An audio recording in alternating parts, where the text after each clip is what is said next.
For summer 2026, one of the Louisiana Super Plants that's been selected by the LSU AgCenter is Rudbeckia fulgida.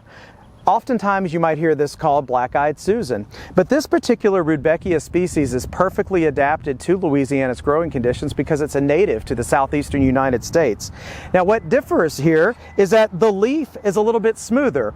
It feels kind of rough to the touch, but there's no hairs or visible hairs on it like there are with other Rudbeckia species that have a larger flower but just aren't geared for our climate. They typically will rot, especially if we get a lot of rain or they're under too much irrigation.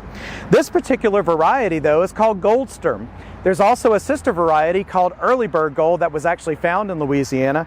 These two varieties are improved over the wild type because they bloom earlier, they form a more dense bloom habit and growth habit, and they're actually going to last longer throughout the season. So you'll probably first start seeing the blooms in May or late May, and they're going to go all the way through summer, even into early fall, and they're putting on this wonderful display of this bright yellow.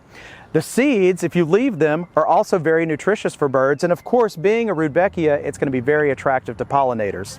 They're easy to grow, they just need full sun, decent drainage, but the soil can stay somewhat moist. But after they're established, after the first year, because they are a true perennial, they'll be quite drought tolerant. So for 2026, our summer selection for the Louisiana Super Plant, Rudbeckia fulgida, named Goldsturm and Early Bird Gold. For Get It Growing, I'm Jason Stagg with the LSU AgCenter.